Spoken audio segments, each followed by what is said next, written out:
올해의 마지막 주말인 오늘 제주는 강풍주의보가 내려진 가운데 평년보다 추운 날씨를 보였습니다. 산지에 내려졌던 대설주의보는 오늘 오후 3시를 기해 해제됐지만 한라산 삼각봉에 58cm의 눈이 쌓였고 어리목에도 13.5cm의 누적 적설량을 기록했습니다. 바람도 강하게 불어 제주도 동부와 서부, 북부 그리고 산지에는 강풍주의보가 발효 중입니다. 기온도 평년보다 내려가 추위가 이어지는 가운데 내일 새벽까지 곳에 따라 가끔 비가 오겠고 산지에는 눈이 내리겠습니다. 예상 강수량은 5mm, 산지에는 1에서 5cm의 적설량이 예상됩니다. 해상에도 제주도 앞바다와 남쪽 먼바다에 풍랑주의보가 내려진 가운데 물결이 3에서 4m로 높게 일겠습니다.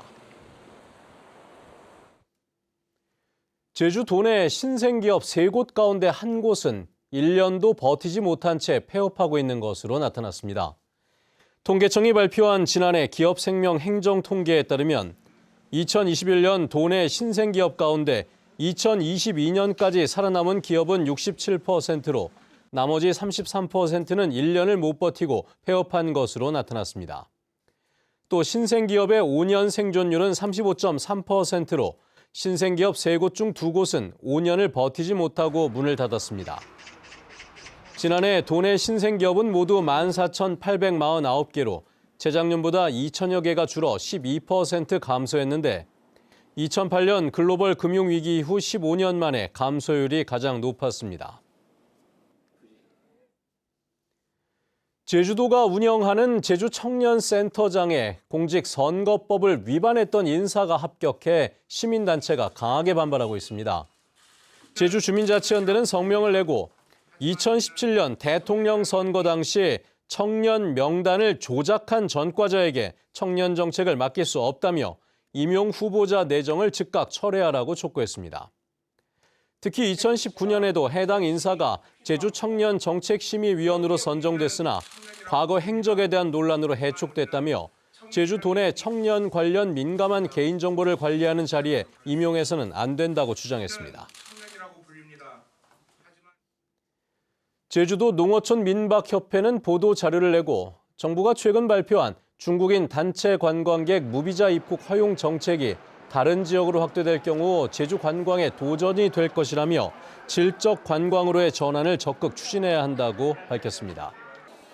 협회는 그동안 제주도가 중국인 단체 관광객이 증가한다는 통계적 성과에 의존해 제주 관광이 활성화되고 있다는 착시를 제공해왔다는 지적이 있다며 이제는 개별 관광객을 유치하는 방향으로 변해야 한다고 주장했습니다. 특히 제주도에만 적용하는 30일 무비자 체류를 전국으로 확대할 경우 중국인 단체 관광객이 감소할 수는 있으나 이를 계기로 도민 경제에 실질적인 도움을 주는 질적 관광으로의 전환점이 되기를 기대한다고 밝혔습니다. 양주 유통사업에 투자하면 수익금을 주겠다고 속여 돈을 가로챈 30대 남성에게 징역형이 선고됐습니다. 제주지방법원 형사 2부는 사기 등의 혐의로 재판에 넘겨진 30대 남성에게 다수의 피해자로부터 거액을 빼앗아 죄질이 무겁다며 징역 6년을 선고하고 13억 3천만 원을 추징했습니다. 이 남성은 지난 2021년부터 2년 동안 양주 유통사업에 투자하면 한 달에 최대 10%의 수익금을 주겠다고 속여 27명에게 56억 원을 받아 가로챈 혐의를 받고 있습니다. 제주도민들의 삶에 대한 만족도와 행복감이 높은 것으로 나타났습니다. 제주도가 도내 3천 가구를 조사한 올해 사회 지표에 따르면 삶에 대한 만족도는 10점 만점에 6.55점, 살고 있는 지역의 생활에 대한 만족도는 6.59점이었습니다. 어제 느낀 행복감은 6.44점으로 어제 느낀 걱정 4.34점보다 높았습니다. 인구 유입에 대해서는 긍정적 인식이 41.4%로 부정적 인식 16.5%보다 높았습니다.